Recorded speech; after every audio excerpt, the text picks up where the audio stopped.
구약성경 시편 119편 71절입니다. 시편 119편 71절. 시편 119편 71절.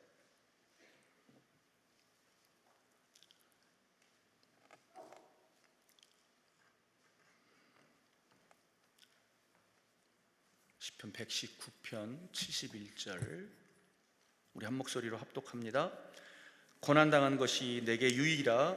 이로 말미암아 내가 주의 율례들을 배우게 되었나이다.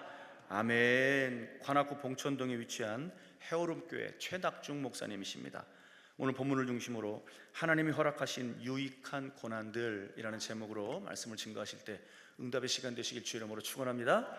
다 함께 우리 하나님께 영광의 박수를 드립시다. 할렐루야. 할렐루야. 네, 율례가 아니고 율례들 복수로 되어 있습니다. 네.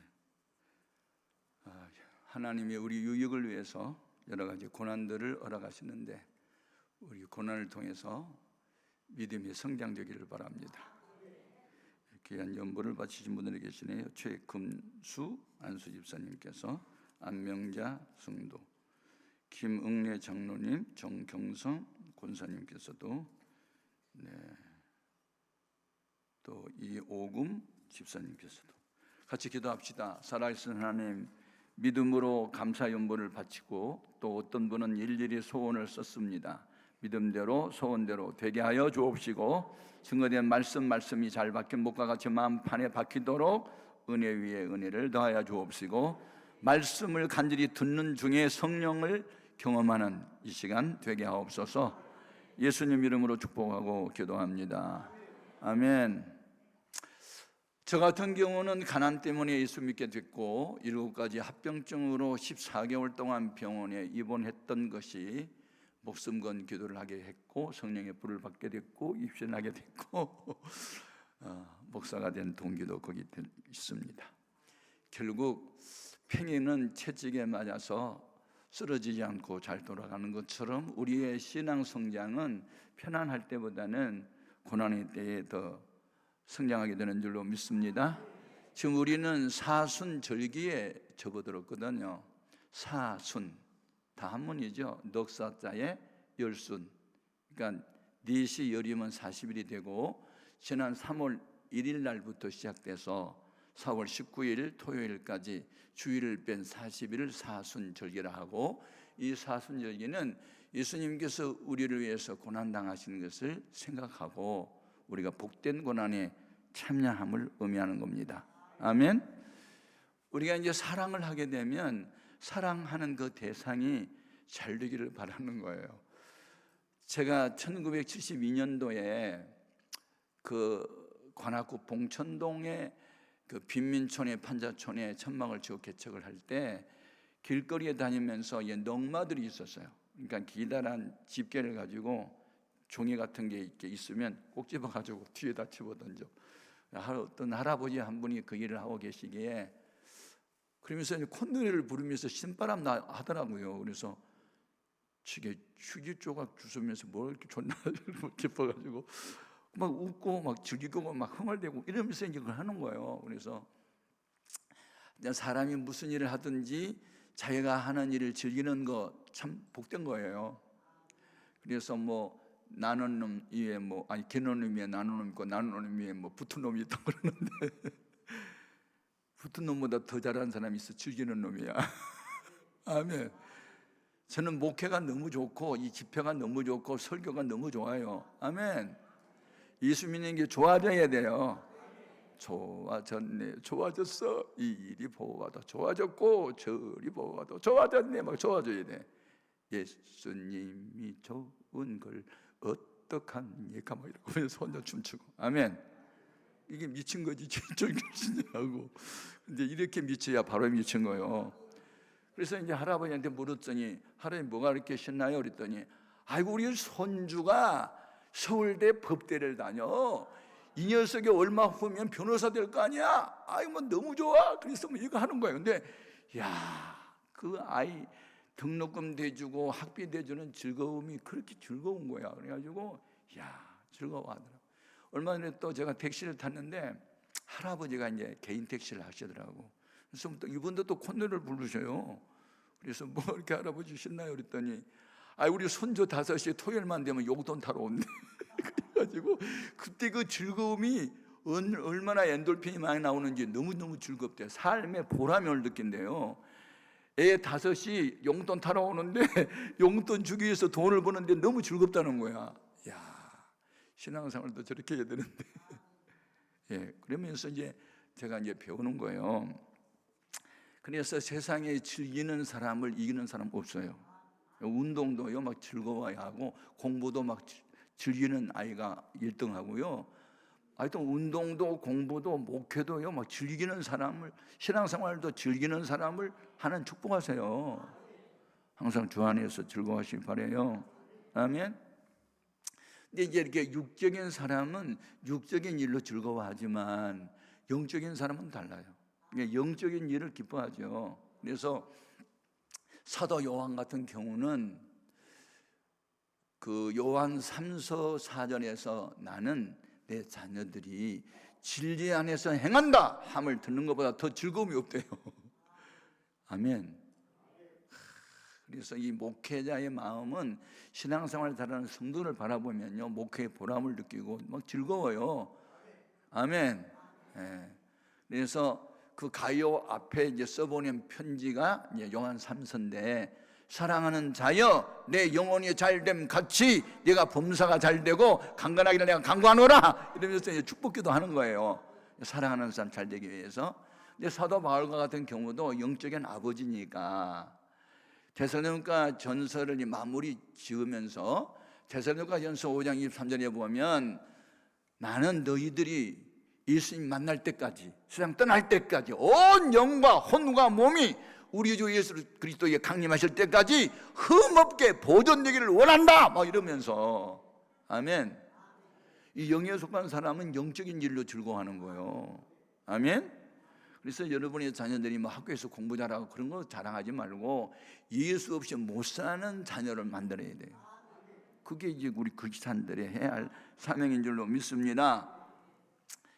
그런데 이제 이렇게 주님 앞에 푹 빠져 살고 믿음으로 살고 믿음이 온전한 자리에 가도록 하기 위한 방법도 가르쳐 주셨어요. 방법도 그냥 그런 이상론만 가르쳐 준 게 아니고 방법도 가르쳐 주는데, 믿음의 주요 또 온전하게 하시는 예수를 바라보자. 그는 그 앞에 있는 수치와 고난을 극복을 하더니 하나님 보좌 우편에 갔잖아. 그러니까 노크로스 노크라보냐, 십자가가 없으면 영광도 없어. 그러니까 주와 복음을 위해서 고난도 당해야 돼. 뭐 이런 말씀을 하고 있잖아요. 그래서 이 사순절기에 우리가 좀 더 새로워져야 될 줄로 믿습니다. 그런데 이제 우리가 새로워지기 위해서는 전제 조건이 하나 있어야 되는데, 그건 뭐냐면 어떤 일도 하나님의 허락으로 된다. 하나님이 주권을 인정하는 믿음을 가져야 돼요. 그래서 잠언서 3장 6절에 보면 너는 범사에 그를 인정하라, 그리하면 그가 네 길을 지도하시리라 그랬거든. 그러니까 뭐 고난도 역경도 이게 하나님이 나한테 필요해서 주신 거야. 그리고 받아들이라고요. 그러니까 성경에 나오는 인물들 가운데 우리들에게 하나의 모델이 되고 우리도 본받아야 할 것들이 많은 분들은 공통점이 있어요. 그들은요 하나님의 주권을 인정하는 신앙을 가졌어요. 그래서 예를 들어서 욥과 같은 경우는 10남매의 자녀들이 큰아들 집에서 생일 잔치하는 날 대풍이 불어와가지고 집 모퉁이를 치니까 집이 무너져서 압사해가지고 10명이 다 죽었잖아요. 7,000마리의 양, 뭐 1,000마리의 소, 막 이런 많은 그냥 가축이 다 도둑맞거나 죽었거나 그래서 나중에 거지 되잖아요. 그런데도 그가 뭘 인정하냐면 하나님 주권을 인정해요. 아멘. 내가 모태에서 나올 때에 빈손으로 왔는데 떠날 때도 빈손으로 갈 것이 명백지 않느냐 하고 어리석게 하나님 원망하지 아니하고 오히려 하나님 찬송했다고요. 그리고 그 실행과 연단 중에 그가 욥기서 23편 10절에 보면 오직 나의 가는 길을 그가 아시나니 그가 나를 단련한 이후에는 내가 정금같이 나오리라고 희망을 노래하면서 찬양을 하고 하는 게 영광을 돌려요. 그래서 그가 나중에 10남이의 자녀를 하나 다시 또 주셨고, 나중에 그 양이 7,000마리가 아니고 14,000마리로 갑절로 더 주신 거예요. 그리고 아들 3, 4대를 더 살고 장수하고 세상 떠났잖아요. 그러니까 인간의 생사화복이 내 손에 달려 있는 게 아니고 하나님의 손에 달렸다. 이 하나님 주권을 인정하는 믿음을 갖는 것이 너무너무 중요하다. 이것을 아는 사람은요, 어떤 어려움이 있어도 실망하지 않아요. 고난이 유익이 되게 하시는 거예요. 오늘 본문 말씀 내용은 고난당한 것이 내게 유익이라. 내가 이 고난을 통해서 주의 율례들을 배우게 되었나이다. 하나만 배운 게 아니에요. 복수로 되어 있잖아요. 율례들, 하나님이 섬기는 법, 내 믿음이 성장하는 방법 등등 모든 게 이게 고난을 통해서 온다는 얘기를 하고 있는 거잖아요. 제가 이 한나에 대한 기사를 읽다가 참 은혜를 받아요. 저는 매일 성경을 읽고 지금도 많은 성경을 이제 암송을 하고 있는데 참 너무 성경이 좋은 거예요. 근데 야, 믿음의 사람 한나가 어떻게 이렇게 믿음이 좋아요? 그는 엘가나하고 이제 결혼을 했는데 임신이 안 돼가지고 애를 못 낳아요. 그런데 그 애를 못 낳은 이유를 사무엘상 1장 5절에 이렇게 말했어요. 여호와께서 그에게 임신하지 못하게 하시니, 하나님이 태의 문을 닫아 놓으니 애가 안 생기는 거예요. 그러니까 엘가나가 자기 아내가 애를 못 낳으니까 분인다라는 세컨을 얻어가지고 또 남자아이를 낳아요. 그러니까 이 작은 부인이 들어와가지고 애 낳고, 그러니까 기고만장하고 본처를 우습게 알고 없이 여기니까 화가 나고 속이 상하고, 그래가지고 어디로 가요? 친정으로 도망 안 가요. 여러분 힘들고 어려우면 친정으로 도망가지 말고 교회로 가세요.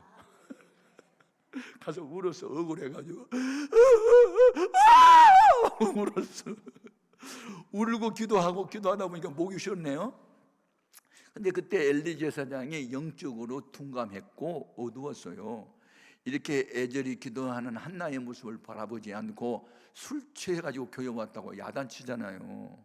그런데 그런 여자에게, 그런 그 제사장에게 사무엘상 1장 18절에 보면 당신의 여종이 당신에게 은혜를 입게 원한다고 그러면서 무릎을 꿇고 축복 안수 기도받더라고요.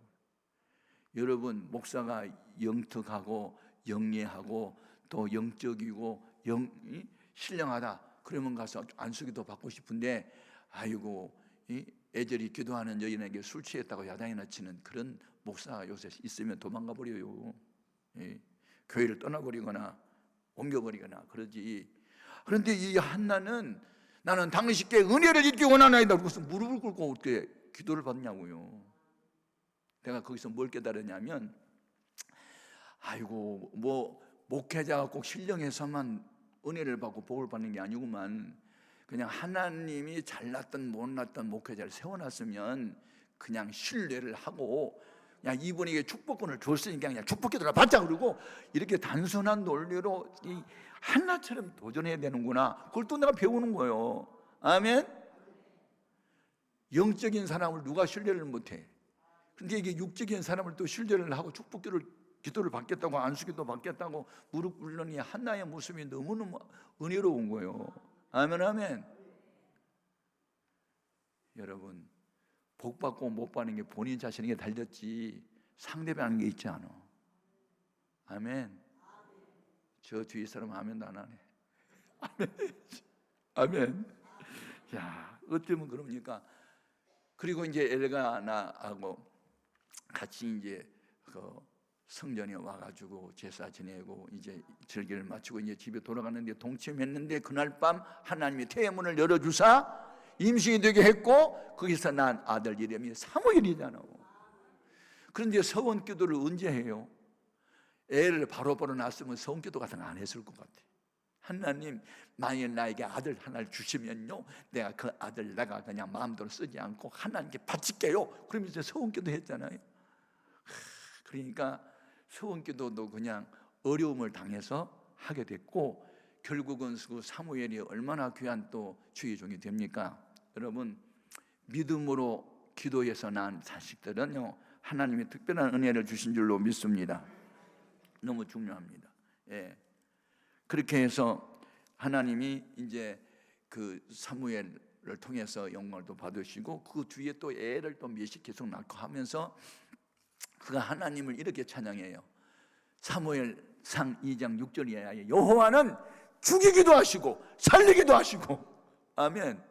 높이시기도 하고 낮아지기도 하시고 부욕케도 하시고 가난하기도 하시고, 인간의 생사화복에 인간의 손이 달린 게 아니라 하나님의 손이 달렸다 그러면서 하나님 찬양하잖아요.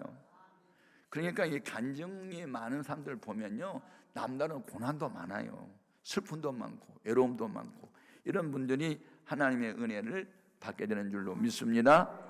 그러면 하나님이 그 사랑하는 자, 그리고 장래에 들었을 사람들, 그런 분들에게 고난을 주시는데, 그 고난을 여러 가지로 말할 수 있지만 세 가지로 요약할 수 있어요. 첫 번째 허락한 고난이 뭐냐면, 사랑하기 때문에 징계의 채찍으로 오는 고난이 있어요. 그 목적은 너 똑바로 안 믿어?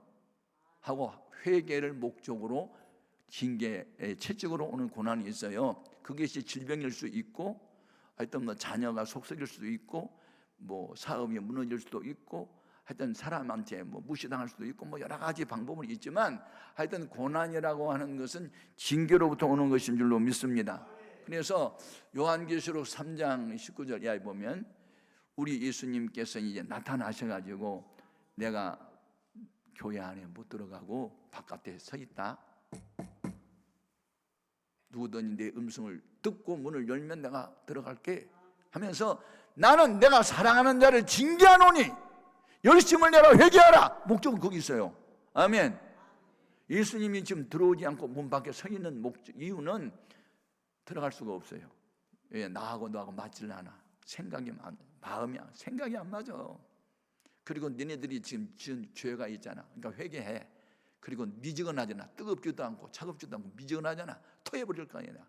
그러니까 이거 회개하라. 목적을 회개에다 두고 문을 두들기면서 징계로 오는 고난이 있어요.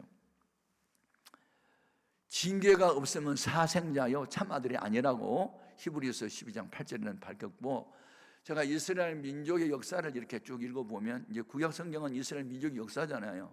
거기 보면 하나님이 하나님 말씀대로 살지 않고 뭐 우상을 숭배하거나 악을 행하면 세 가지 방법으로 징계하시더라고요. 그게 첫 번째가 전쟁이에요. 전쟁. 뭐 이웃에 있는 모압이나 암몬, 뭐 아수르나 뭐 다른 바벨론이나 하여튼 크던 대국들이 나타나가지고 하여튼 뭐 괴롭히는, 전쟁 나는. 그래가지고 남자들이 많이 죽어버리면 여자들이 혼자 된 과부가 되고 아이들이 고아가 되고, 옛날에 농경사회에서 노동력을 잃어버리면 가난할 수밖에 없게 되고, 이렇게 참 비참하게 되는 거예요. 전쟁이 얼마나 비참한 건지 저는 직접 전쟁을 해보지는 안 했어요. 무장 간첩이 내려왔을 때 그 간첩들 잡으려고 뭐 수색 작전하고 그런 것도 몇 번 해봤지만, 저는 전쟁을 경험하지 못했지만 전쟁의 흔적은 보았어요. 제가 이제 북한을 몇 번 다녀왔는데, 왜냐하면 북한을 선교 좀 해보려고 처음에는 자전거 500대 가지고 처석교회 지도자들 갖다 주려고 갔었고, 두 번째는 첫 번째 가서 보니까 결핵 환자가 너무너무 많아서 그 미국의 샘 의료재단이라는 선교 단체가 있어서 한 3억 원어치의 의약품을 가지고 또 두 번째 갔었고, 그러다 보니까 이제 북한 사람하고 친하게 됐어요. 그러니까 이분들이 이제 보여주고 싶은 게 있었고, 그때 제가 북한을 갈 때 이 남조선에서 어떤 일이 벌어졌냐면, 미군 장갑차가 중학교 여중생을 뭐 치워서 뭐 죽였거나 뭐 하여튼 일이 생기면서, 하여튼 미군 양키 고홈 하면서 학생들 데모하고 메가더 장군을 동상을 끌어다가 질질 끌고 다니고 뭐 미국을 반대하고 막 그런 운동이 한참 일어날 때 내가 이제 북한에 갔거든요. 그랬더니 이분들이 생각에, 내가 그때 이제 7명의 목사님 같이 가서 제가 이제 지도자가 됐거든요. 거기 이제 대표자가. 그러니까 이 최낙중 목사 하나를 변화시켜 놓으면 7명은 줄줄이 사탕으로 따라오겠네, 그런 생각도 했겠고, 그래서 한국교회 지도자 중에 한 사람이니까 이 사람을 이렇게 변화시켜야 됐다. 그러니까 아마 쇠뇌를 시키려고 도전을 한 것 같아요. 그래가지고 우리를 어디를 데려갔냐면 황해도. 원래 우리가 이제 평양에 가면 평양만 보여줘요. 보여주고 싶은 것만. 왜냐하면 평양은 국제 도시예요. 그러니까 뭐 어느 나라에 내놔도 손색이 없을 만큼 현대 건물에다가 지하철에다가 이것도 너무 잘 해놨거든요. 그런데 이제 전쟁의 흔적을 보여주고 싶어서 황해도에 있는 민간인 만행 학살 기념관이라고 하는 황해도예요. 황해도. 제가 그곳에 이제 갔잖아요. 그러니까 이제 평양에서만 구경하다가 시골을 가서 보니까 얼마나 못 사는지. 옛날 우리나라 1960년대 함석 지붕, 그 다음에 뭐 지푸라기로 이렇게 지붕 위에 올려놓은 뭐 그런 거, 그 다음에 산에 가서 나무에다가 불 떼 가지고 뭐 굴뚝에서 연결한 거, 그거 옛날 1960년대 우리 한국과 똑같더라고. 너무너무 가난해. 그리고 소 몰고 가고 쟁기지고 다니고 그러는데 꼭 옛날 우리나라 모습인데 다 뭐 초라하고 가난하고 사람도 조그맣고 하여튼 그랬어요. 그래서 제가 이제 그걸 갔잖아요. 갔더니 이분들의 목적이 뭐냐면 미군 믿지 마라. 미군이 우리나라 여기 대한민국에서 떠나야 우리나라 통일된다. 그걸 이제 세뇌시키려고 데려간 거예요. 목적이.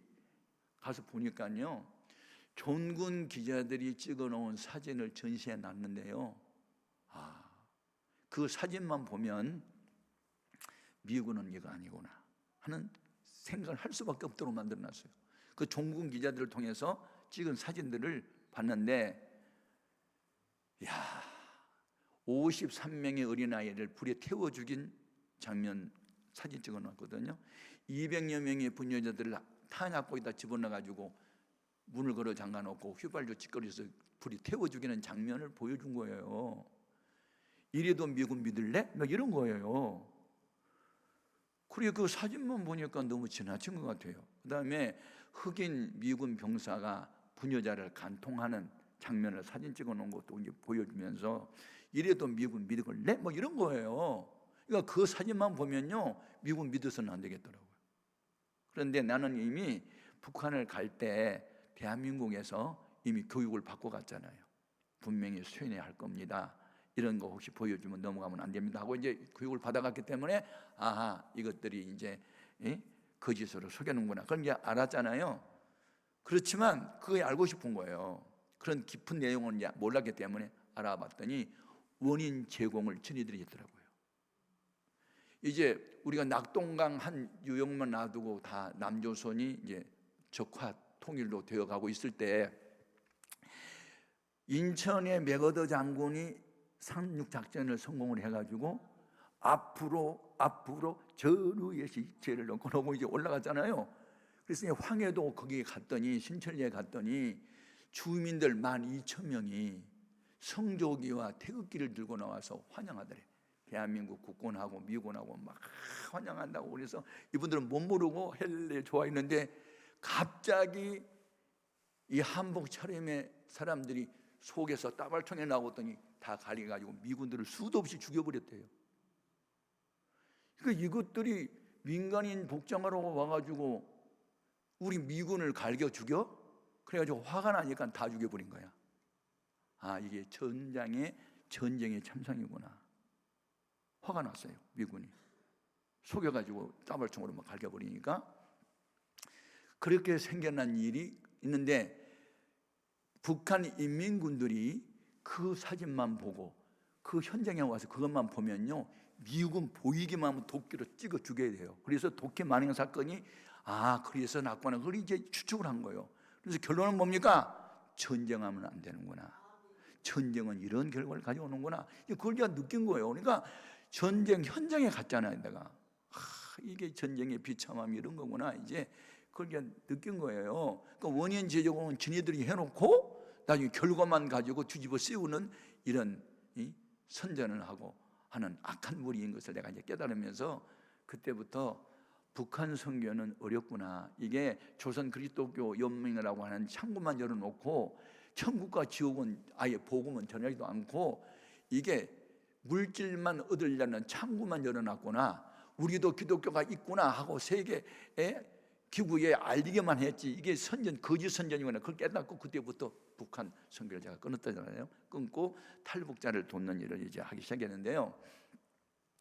여러분, 전쟁이 나면 남자들이 죽고 상용서가 되고 노동력을 잃고 과부가 되고 고아가 되고 등등, 전쟁은 안 돼요. 전쟁은 비참한 거예요. 그래서 하나님이 회개할 기회를 준 그 사랑의 징계의 채찍의 방법 중에 하나가 전쟁이었고, 두 번째가 기근이었어요. 기근. 그러니까 옛날 농경 사회에 3년 반 동안 비가 안 온다. 아방이 바알 우상 섬기고 아세라 우상 섬기니까 하나님 화가 나가지고 3년 반 동안 비를 안 내려줬잖아요. 그럼 여러분, 바알이 뭔지 아세라가 뭔지 아셔야 돼요. 바알은 가나안 원주민들이 농경 사회에 고안해 낸 우상인데, 바알은 남자 신이고 하늘의 신이에요. 그러니까 하늘에서 비를 내려준다, 그게 바알 신이고, 그 아세라 신은 여자 신이고 땅의 신이에요. 바라, 그러니까 곡식을 뿌리면 그게 우미 돋고 이제 자라게 한다, 그게 이제 아세라야. 그래가지고 남성과 여성이 기분이 좋아야만 재생산이 나온다 해가지고 바알 선지자, 아세라 선지자들이, 남녀들이 숲속에 가가지고 음란한 죄악을 범한 게, 그게 하나님 보시기에 악한 죄악이요. 바알이 뭔지 아세라가 뭔지 알아야 될 거 아니에요. 그러니까 이게 아방이 결혼 잘못했잖아요. 에바알의 딸하고 결혼해가지고 여호와 하나님을 제단을 헐어버리고 선지자를 막 잡아 죽이고 가두고, 그리고 바알 제단을 세워놓고 아세라 선지자를 세워놓고 음란한 짓을 하고, 그러니까 하나님이 3년 반 동안 비를 내려주지 않잖아요. 근데 엘리야라고 하는 한 주의종이 나타나가지고 850명들 갈멜산으로 오게 해가지고 하나님께 기도할 때 불이 떨어짐으로 두 사이에서 무무무도하고 있던 이스라엘 백성들이 하나님께 돌아오고, 아멘. 850명 그리 시내까지 다 숙청시켜버리고, 그래서 다시 기도하니 3년 반 동안 닫혔던 하늘문이 열리고, 이게 역사잖아요. 하나님은 살아계세요. 또 하나는 전염병이에요. 뭐 연병이 감염이 돼가지고 죽고 막 그러잖아요. 얼마 전에도 이 코로나라고 하는 세계적인 감염이 돼가지고 3년 동안 우리 뭐 해외 집회 같은 것도 못 가고 뭐 다 스톱되고 막 이렇게 됐잖아요. 교회들도 보시지도 못하고 뭐 이렇게 됐는데, 아무튼 그래서 하나님이 이제 사랑하기 때문에 징계의 실적으로 오는 고난들이 있다. 그리고 목적은 그때에 잘못을 뉘우치고 회개하면 하나님이 용서해 주시는 거예요. 또 그러니까 하나님은 참 이 헤세드라고 그러지, 이제 히브리 말로 헤세드, 사랑, 뭐 자비, 긍휼, 그 다 포함된 단어가 헤세드라는 단어인데, 아무튼 하나님은 헤세드의 하나님, 자비로우시고 사랑에 많으시고 용서하시고, 아멘. 회개하는 사람에게 다시 또 기회 주시고, 이런 헤세드의 하나님이세요. 아멘. 그러면 신약 성경은 어떠냐? 요한계시록 2장 3장 읽어보십시오. 거기 보면 하나님이 어느 한 교회에 회개할 기회를 주었는데도 불구하고 음란한 죄를 회개하지 아니하니 내가 너를 단계적으로 징계한다. 첫째, 너를 침상에 던진다. 침상에 던진다는 것은 병으로 치겠다는 거예요. 그래도 회개하지 않아? 큰 환난 가운데 던지겠다. 그래도 회개하지 않아? 내가 네 자녀를 죽이리니. 그래서 하나님이 단계적으로 징계를 하세요. 왜냐하면 육체적 고난을 당해서라도 회개하고 내 영혼이 구원받도록 하기 위해서. 아멘. 그러니까 하나님이 사랑하는 자에게 징계의 채찍으로 오는 고난이 있는데, 그 목적은 죄를 회개하고 돌이켜라. 짐당한 탕자는 돌아오라. 잘못을 뉘우치고 회개하고 다시는 그런 잘못을 범하지 말라. 목적은 거기 있어요. 그러니까 여러분이 어떤 고난을 당할 때 빨리 분석하는 지혜를 얻어야 돼요. 이 고난이 죄로부터 오는 거냐? 내가 11조 떼어먹었어? 주의를 보면서 주의 종을 내가 대들었어? 내가 전도를 안 했어? 내가 뭘 잘못했지? 내가 불순종이 뭐냐? 그걸 빨리 찾아보고, 양심에 거리낀 것이 있으면 주님 내가 이런 잘못을 범했네요, 용서해 달라고 죄를 자백하고, 아멘, 용서를 구하고 사람한테 이렇게 맺힌 게 있으면 찾아가지고 미안하게 됐다고 용서해달라고 풀고 이러면서 죄를 다 사함받고 그러면 하나님이 회복의 은혜를 주신 줄로 믿습니다. 아멘. 두 번째 허락한 고난이 있어요. 죄하고는 상관없는데 하나님이 장차 쓰시려고 하는 사람들에게 훈련시키고 연단시키는 고난이 있어요. 죄와는 상관이 없어요. 하나님이 모세를 40년 써먹기 위해서 80년을 훈련시킵니다. 40년은 애굽의 모든 학문을 통달하게 했고 40년은 장인 어른 집에 들일 사이로 들어가가지고 40년 동안 양치는 훈련을 받아요. 그리고 나중에 호렙산상에서 성령의 불이 떨어지면서 소명을 받고 뒤에 80세가 돼서 일꾼이 되는 거예요. 아멘. 그러니까 하나님은 준비를 충분히 시키고 들어 쓰시는 분이에요. 그리고 이렇게 준비가 된 뒤에 쓰임을 받는 사람은 오래오래 쓰임을 받는데 준비가 안 된 상태에서 왕이 되거나 선지자가 되거나 제사장이 되는 사람은 금방 또 무너지는 경우가 있어요. 그러니까 여러분, 급히 먹는 밥에 목이 메인다고 서둘러서 급히 하려고 하지 말고 하나님이 나를 이렇게 훈련시킬 때는 훈련을 잘 받아야 될 줄로 믿습니다. 예. 그 시편 66편 10절에서 12절 말씀을 보면 하나님이여 주께서 우리를 시험하시되 우리를 단련하시기를 은을 단련하신 같이 하셨으며 우리를 끌어 그물에 걸려들게 하시며 아멘. 사람들이 우리 머리를 타고 가게 하셨나이다. 우리가 불과 물속에서 들어갔다가 나왔더니 주께서 우리를 건져주시고 마침내는 풍부한 것을 얻게 하셨나이다. 그런 말씀이세요. 다시 말하면 하나님은 훈련을 시키고 무장을 시킨 뒤에 그 다음에 하나님이 쓰시는 거예요. 그러니까 육체의 연단은 약간의 유익이 있으나 경건의 연단은요 범사의 유익이 되는 거예요. 제가 이제 군 생활을 1967년 9월 7일 날 입대를 해가지고 1968년 1월 21일 날 김신조라는 사람이 박정희 대통령 목을 자르겠다고 내려올 때요. 제가 군 생활할 때. 그리고 제가 일군 하사관학교가 원주에 있었는데 제가 그때 거기에서 이제 재학 중이었어요.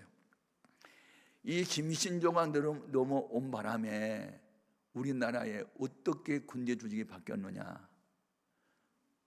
3년 6개월로 연장이 됐고 예비군이 생기게 됐고 그때 현역 군인들은요 코피난 훈련을 받았어요. 그래서 제가 김신조 넘어온 바람에 얼마나 강한 훈련을 받았느냐면 전쟁에 나면 잠 제대로 못 자. 새벽 2시에 기상 그래가지고 영하 10도인데 우리를 팬티만 입고 집합시켜 그래가지고 들어 앞으로 가고 한탄강 속에다가 앉아 이래서 얼음을 깨고 들었다 나왔다 그래. 그러면 잠이 다 도망가. 전쟁 나면 그럴 수 있대. 와, 이 김신조 때문에 훈련을 얼마나 받은 줄 알아? 그리고 저게 포기를 당해서 물이 없다. 그럼 어떻게 해야 될까? 너 수통 있지? 오줌 싸. 그래가지고 이거 약 있잖아. 타. 그러면 맹물처럼 돼. 그거 마셔. 그래서 제가 오줌에다가 약 타가지고 마시는 훈련도 받았어. 그래가지고 이게 나침반 하나고 지도만 하나 있으면 어디다 갖다 놔도 살아. 그 다음에 완전 무장해가지고 30km를 구호를 하게 해. 그래가지고 앰뷸런스가 따라와. 쓰러진 놈은 그래서 싣고 병원으로 싣고 가. 왜? 전쟁 나면 그럴 수 있대. 하여튼 김신조 때문에 내가 얼마나 훈련을 받는지 몰라. 그래가지고 16주 동안 훈련을 딱 받고 하사 계급장을 딱 달아주는데 그때 월남 전쟁에 그 경험이 있던 아이들이 이제 돌아올 때야. 하고 하사관학교 훈련 받은 놈들하고 여기 월남 전쟁에 갔다 온 놈들하고 이 사람들만 모였다 그러면 칸치면 다 잡아버려. 그리고 나침반 하나 하고 후레쉬 하나 하고 지도만 있으면 어디다 갖다 너 살아. 그냥 물 없어도 그냥 오줌 받아가지고 약 타고 먹고 개구리 잡아먹고 뱀 잡아먹고 나무 풀이 깨먹고 살 수 있는 길을 다 그때 훈련을 받았어. 이야, 훈련을 강하게 받다 보니까 세상에 무서운 게 없더구만. 그냥 10명이 더 밀어도 그냥 날라가게 다 해가지고 다 차서 그냥 쓰러질 거면 각오가 생기고 그냥 태권도를 얼마나 많이 배웠던지 몰라. 근데 이렇게 육체적 고난은 약간의 유익은 있어요. 근데 영적인 훈련이 있잖아요. 제가 우리 교회는요 기도를 강조하는 교회거든요. 근데 제가 지난 금요일 날 큰 감동을 받아요. 이제 금요일 날은 그 신혼 그룹이 찬양을 하는 당번이에요. 그러니까 우리는 그 이제 월화수목마다 이제 찬양 당번이 각각 달라요. 뭐 사랑 공동체, 믿음 공동체, 소망 공동체, 여호수아 공동체, 무슨 청년 공동체 이렇게 이제 쭉쭉 돌아가면서 매일 새벽마다 이제 찬양대서는데, 이야, 그 광진구가 어디냐면요, 제가 이제 교회가 관악구에 있거든요. 광진구는 서울 끄트머리에 있어요. 저쪽에 동쪽에. 광진구에서 신혼 가정이 애를 이제 하나 낳거든요. 그 아이를 안고 찬양으로 나온 거예요. 그 다음에 신혼 부부들이 다 모였거든요. 배가 불러가지고 임신해가지고 이렇게 배가 부르는 아이들이 다 나온 거예요. 그걸 바라볼 때 이 목사의 마음이 얼마나 기쁜지, 애들이 아멘을 하든 안 하든 간에 그 애가 와서 으악 울든 말든 그냥 찬양 당번 하겠다고 그 먼 길을 택시 타고 달려 나오는 그 모습을 바라보고, 바로 저게 교회야. 아멘. 제 훈련이고, 그 경건의 훈련을 받은 사람은요, 어디 가도 그렇게 막 부르짖고 기도하고 하는 그런 기도가 아니면요, 교회 생활 못합니다. 제가 이제 고등학교 동창 하나가 모교단에 했던 상당히 높은 자리에 있고, 이제 후임자로 이제 가서 이제 부흥을 하려고 하는데 나보고 부흥 강사로 초청을 해놓고, 친구야, 우리 교회는 조용한 교회니까 박수 같은 거 치면 안 돼. 고함지르면 하나님이 규모가냐 그래. 그러니까 조용조용히 해. 그렇게 나한테 부탁을 하는 거냐. 강사로 불러놓고, 그래, 나 성경대로 할게. 시편 몇 편 몇 절 다 찾으세요. 시작. 손뼉을 치며 찬양. 지금부터 손뼉 치고 찬양 막 찬양해서, 그 다음에 묵상기도 하라는 말은 한 두세 군데밖에 없고, 부르짖으란 말은 20개도 넘어. 그러니까 부르짖어 기도한다. 시작. 내가 다 뒤에 엎어버렸어. 아멘. 아니, 성경대로 신앙생활을 해야지. 무슨 우리 교회 분위기가 그러니까 하나님이 귀 잡수셨냐고 그러니까 조용조용해. 그래서 나 성경대로 할게 그러고 했어. 아멘 하세요. 아멘 아멘. 성경에 부르짖는 말이 얼마나 많은데 조용조용히 하라고 그래. 이를 행하시는 여호와, 그 일을 지어 성취하신 여호와가 이르노라. 너는 내게 부르짖으라. 내가 네게 응답하겠고 크고 비밀한 것을 네게 보이리라. 아멘. 여호와는 온 땅을 두루 감찰하사 전심으로 자기를 찾고 찾는 자에게 능력을 베푸시나니. 그랬지. 조용히 눈 감고 묵상기도하란 말이 어디냐. 그러면서 다 깨버렸어요. 아멘. 나중에 올 때는 다 장로님 와가지고 아이고 은혜 받았대. 진작부터 깨버릴 걸. 아멘. 여러분, 우리가 어떤 훈련을 받아야 되냐면 하나님만 의지하는 믿음을 가져야 돼요. 훈련을 받아야 돼요. 그 사도 바울이 이제 성령 충만 받고 복음 전하는 데 생명을 걸었던 분이에요. 그런데 2차 전도 여행 때 그 루스트라라고 하는 지역을 갔는데 안진병이 하나가 이제 설교를 듣고 있는데 바울의 마음속에 영적인 영감이 왔어요. 할머니의 반대 영감 말고 영적인 감동이 왔는데, 안수기도 안 해도 그냥 명령만 내려도 일어날 것 같은 믿음이 생기니까 안진병이 예수의 이름으로 명한다 일어나! 그러니까 벌떡 일어나 버렸어요. 그러니까 사람들이 와! 하고 박수 치면서 난리가 났네요. 그러면서 막 그 부흥운동이 일어났어요. 왜냐하면 안진병이가 일어났으니까, 중풍병자가 일어났으니까. 그런데 유태인들이 이게 시기 질투나가지고 와가지고 돌로 쳤어요. 그리고 바울을 이제 기절을 했는데 죽은 줄 알고 동구 밖에 쓰레기장에다 던져버리고 갔거든요. 근데 나중에 이제 정신이 돌아가지고 다 살아났어요. 그래서 가만히 이제 하나님께 물었어요. 하나님, 내가 주와 복음을 위해서 생명을 내걸고 사는데 왜 나에게 이런 고난이 와요? 그랬더니 하나님 뭐라고 응답해요? 고린도후서 1장 10절에 이렇게 되어 있어요. 너 자신을 의지하지 말고 하나님만 의지하게 하려 함이라. 이게 정확한 응답이에요. 목회자가 실수하기 쉬운 게 뭔지 아세요? 사람을 의지하는 겁니다. 제가 이 사람을, 제가 성령 받은 목회자인데도 인간의 방법을 쓸 때가 많이 있었어요. 하나님께 묻고 기도하고 응답을 받고 하는 게 아니라 사람의 생각으로. 예를 들어 말하면 우리 교회당이 이제 2,200명이 들어갈 수 있는 대형 교회고, 그 다음에 이제 8개층이나 돼요. 그리고 소 예배당이 4개나 되고, 뭐 그렇게 되고, 식당도 뭐 한 4, 500명 들어가는 대형 식당이 있고, 뭐 하여튼 이렇게 해서 이제 8개층으로 지었는데, 그때 공사비가 154억이에요. 154억. 그러니까 1984년도 154억이면요 대단히 큰 건물이고, 그때 3,200평이에요. 연건평이에요. 3,200평이요. 그런데 내 마음에 새벽 기도를 빠지지 않는 어느 남자 집사님이 계셨어요. 그리고 막 새벽마다 울고 기도하더라고요.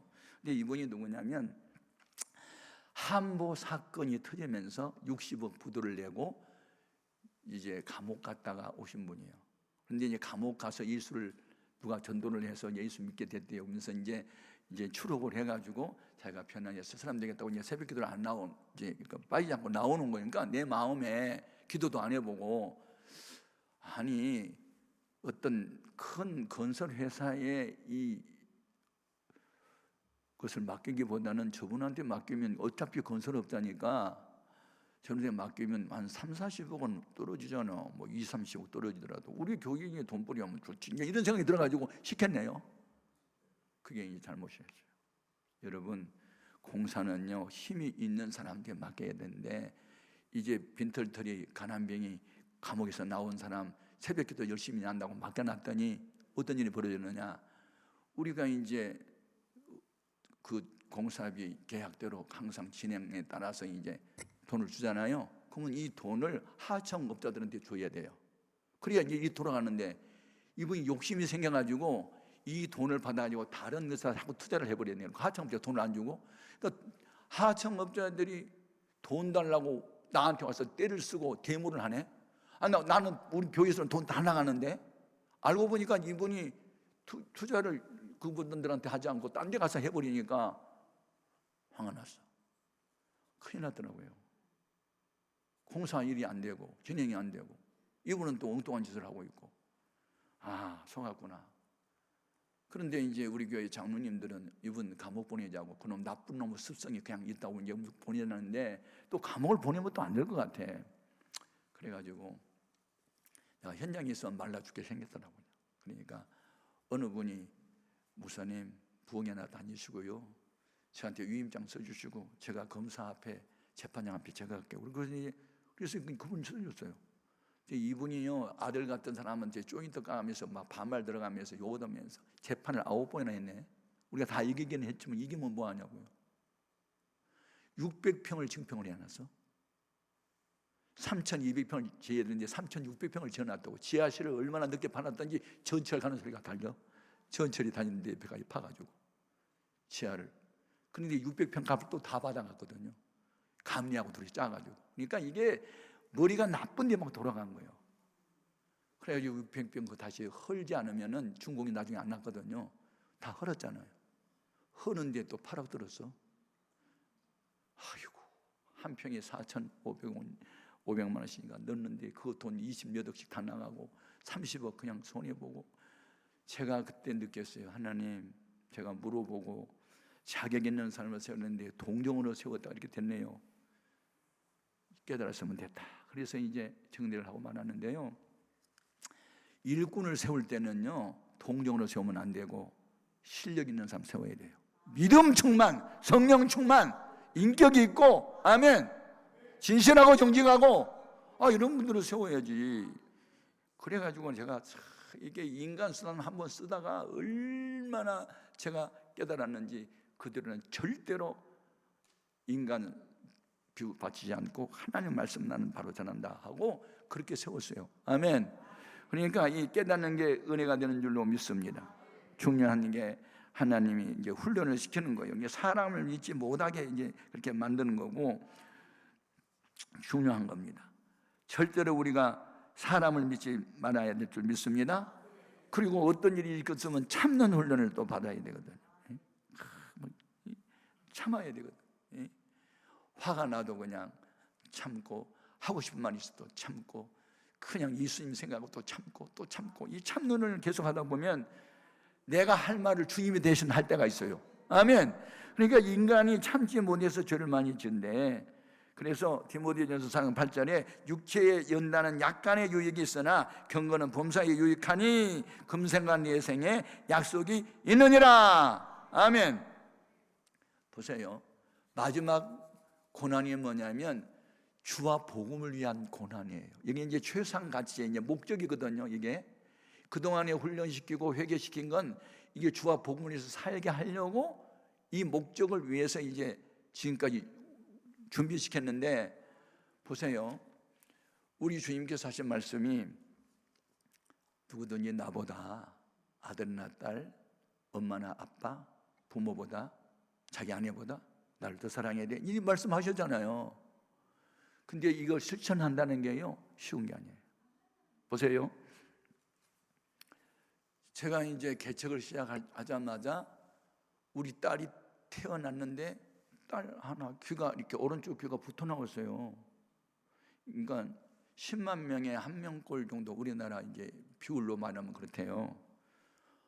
우리 집사람은 막 엉엉 울고 난리가 났어요. 자기가 무슨 죄가 지어서 이런 일이 있냐고 그래서, 무슨 죄하고 상관이 있어? 태어날 때부터 뭐 소경된 사람 죄하고는 상관이 없지만, 그러니까 그렇게 생각하지 말라고 이제 자꾸 내가 유를 했는데, 그러니까 우리 집사람이 그때 당시에 이제 교회를 개척하고 하니까 직장 생활을 해서 5년 동안 이 아이가 이제 8세가 되면 귀가 다 자란대요. 그러니까 그때 이제 귀 수술을 해 주면 된다고 그래서 이제 수술을 하려고 5년 동안 부금을 넣었어요. 그러니까 상당히 그 얘기했는데, 근데 이제 계획을 타려고 할 때 뭘 했냐면 교회 땅을 사게 됐어요. 첫 번째 남의 집에 2층에 있다가 이제 예배당을 건축하려고. 근데 어느 날 우리 집 사람이 새벽에 기도하고 오더니 막 땡땡 부어서 얼굴이, 눈이 많이 울었더라고요. 그래서 당신 왜 무슨 일로 울었는데 그랬더니, 내가 이 말 하면 당신 화내지 마. 그러니까 화내지 않는 말만 해봐. 그랬더니 막 울면서 하는 말이, 우리 다정이 귀 수술하려고 적금해 놓은 거 이번에 타잖아. 그런데 나보다 딸을 더 사랑하지 말고 예배당 짓는데 땅 사는데 헌금 바치래. 그러면서 우는 거예요, 막 우리 집사람이. 그래서 내가 안 돼! 아이가 벌써 6살 넘어가지고 머리카락을 이쪽으로 덮고 다니고 놀러도 안 나가고 정서적으로 병났는데 목회 평생 할 텐데 그러면 안 되니까, 당신 목사니까 기도해봐! 그래서 내가 이제 그 다음 날 가서 기도해봤더니, 야 이놈의 새끼야, 너는 목사가 되면서 사모보다 믿음 없냐 막 그러면서 야단친 것만 같아 마음에. 그래가지고 나보다 더 사랑하면 난다는 말씀이 생각나가지고, 그럼 바치자. 그래가지고 그거 바쳤잖아요. 그리고 땅을 샀네요. 그리고 이제 우리 집 사람이 이제 또 3년 동안 부금을 더 넣었어. 지난번보다 아마 4-5배 넘치게 이제 많이 넣었어 이제. 왜냐하면 이제 학교 들어가면 또 애들이 귀병신이 나고 말하니까 수술 빨리 해주려고 했는데, 아이고 다른 사람 빚내다가 헌금 바쳤는데 돈은 그거밖에 없네. 근데 엎드려 기도했더니, 내가 딸보다 나를 더 사랑해야 되지, 그런 말 또 생각이 나가지고 알았어요. 그래가지고 또 갔다가 그걸 갖다 바쳤네. 근데 이제 학교를 들어갔는데 통지표를 받아왔어. 다 양가만 받아와. 네가 최가지 양가냐? 2학년 때도 3학년 때도 4학년 때도 계속 양가만 받아오네. 예배당 한번 짓다가 우리 딸 이제 병신 되겠다. 학교 가기 싫은 거야. 또 귀병신이라고 애들이 놀게 되니까. 참 이게 딸보다도 주님을 더 사랑한다는 게 말은 쉬운데 실제는 쉽지 않아요. 딸 하나는 병신이 돼야 돼. 그런데 어느 날 이제 예배당을 완성을 하고 헌당을 하고 신방을 갔다 오니까 조선일보에 일면에 대문짝만하게 세계 최초로 우리나라 연세대학교 이변 후과의 박철 교수가 이 붙은 귀를 한 번 수술로 성공한 사례를 이제 밝혀놓은 거예요. 얼마나 기쁘든지 바로 내가 전화했잖아요. 그러니까 238명이 했어 벌써. 대한민국의 조선일보 본 사람은 다 전화했나 봐. 귀 붙은 사람은 다 했어. 그래가지고 애가 학생이니까 방학 동안에 몇 년 후에 하자고 그래가지고 이제 했잖아요. 그래가지고 우리 성도들이 이제 철야기도에 그때 한 150명이 그때 나왔어요. 그때 뭐 예배당 처음 질 때 한 200명 교인 모이는데 철야기도가 150명 나와서 많이 나온 거예요. 처음으로 내가 공개했어요. 우리 딸 벌써 수술해야 되는데 이렇게 건축하다 보니까 늦었네요. 여러분 다음 월요일 날 세브란스 병원에서 박철 교수의 집도로 수술하는데 잘 되게 해달라고 기도 부탁합니다. 내가 약간 울먹였던 것 같아요. 아무튼 그랬는데 성도들이 그 다음 주일날 교회 올 때 전부 우리 집 사람을 만나더라고요. 그래서 뭐 하얀 봉투 하나씩 줘. 이거 보니까 딸 수술하는데 보태서라고. 그때 이제 이게 뭐지? 그 보험이 안 되는 거예요. 그러니까 이 수술비가 얼마냐면 2,300만 원이야. 그때 돈 2,300만, 지금 한 5천만 원 되는지 모르겠네. 하여튼 그렇게 많은 돈이었는데. 그런데 2,800만 원 돈이 들어온 거예요. 현금이. 그리고 11조 280만 원 떼고도 수술비 하고도 입원비 하고도 돈이 남어. 그래가지고 이 딸이 이제 나중에부터 이제 교회가 열리면서 이제 공부하기 시작하는데요. 이야, 대학교 1학년 들어가더니 뭐 TV 방송에서 전국 가곡제에서 이제 작곡을 했는데 1등을 하더니 현금 그때 100만 원을 다 갖고 오는데 세금을 떼고 나니까 87만 원가 되는데, 아빠 내가 상금으로 첫 열매 처음이야. 나 13만 원만 빌려줘. 다음에 갚아줄게. 지금까지 안 갚아. 그 다음에 3학년이 됐는데 전국 가곡제를 중앙일보사에서 했어. 여기에서 이제 대상을 타면 이제 남자일 경우는 군대 면제받는 최고 군인의 상인데 이 아이가 또 대상을 탔어. 그러면서 이제 미국에 유학을 가가지고 이제 세계 여성의 날에 작곡을 했는데 이게 세계 탑으로 또 돼가지고 이 스페인 국영방송에서 됐고 세월호가 또 터지면서 세월호 그 눈물 닦아주려 곡을 썼는데 세계적인 합창단이 와서 또 하면서 이 아이가 놀래져가지고 그 놀라운 인물이 돼가지고 미국에서 후주 후에 뽑혔어. 후주는 학생 인물 사전에 올라간 거거든요. 그러니까 최고의 학생으로. 그런데다가 미국에서 영주권을 바로 준 거예요. 그래가지고 이번에 제가 뭘 느꼈냐면 그렇게 많이 울게 했던 딸이 지금 그렇게 기쁨을 주는 거예요. 그래가지고 제가 이제 그 하나님이 지옥이라는 자서전을 썼는데 지금 16판 최고 인기 이제 책이 됐는데 이 아이가 영문으로 번역을 하는데 세계적인 출판사에 이제 그 장가하고 이야기를 하고 이제 그게 맡겨요. 그래서 이번에 그 릴리킴, 뭐 빌리킴이라고 하는 분이 세계적으로 유명한 인물인데 대한민국의 극동방송 이사장 김정한 목사님이 이 세계 침례교회 총회장을 지냈던 분이라 다 모르는 사람이 하나도 없대. 그분이 또 그 침례교회 총회장을 지내서 그래서 그분이 저 추천서를 또 써줘서 이제 보냈거든요. 그래서 이제 세계적인 출판사에서 이번에 영문으로 거기에 나오게 돼요. 그러면서 이 아이가 그렇게 많이 나를 울게 하더니 다 양감만 받아오더니 지금은 박사학위를 2개나 받아갖고 와가지고 세계적인 인물이 돼가지고 미국의 방송이 막 신문이 막 떠들고 이렇게 이제 유명한 인물이 되면서 뭘 느꼈냐면 따라합시다. 눈물을 흘리며 씨를 뿌리면 기쁨의 단을 반드시 거둔다. 아멘. 야, 참 하나님 놀라워요. 예? 교회 일을 우선순위에 두고 일을 먼저 했더니 하나님은 나의 일은 나중인데 그렇게 하나님 잘 되게 하시는 거예요. 아멘, 아멘. 여러분, 우리가 믿는 하나님 살아계세요. 성경대로 믿고 성경대로 실천하다 보면 성경대로 복을 받아. 아멘입니까? 나중된 자가 먼저도 될 수도 있어. 그러니까 현상만 보고 사람 평가하지 말고 그 속에 내용은 있잖아요. 지금 눈물을 흘리면서 씨를 뿌리고 있는 중에 있기 때문에 조금만 더 기다려 봐봐. 조금만 더 기다려 봐봐. 하나님 영광이 나타난단 말이에요. 막 예수 믿는 것은 받은 증거 많도다. 그날이 온다니까요. 여러분, 우리가 믿는 하나님 살아계셔요. 오늘 본문 말씀, 고난당한 것이 내게 복이라. 내가 이 고난들 때문에 주의 율례들을 배우게 되었나이다.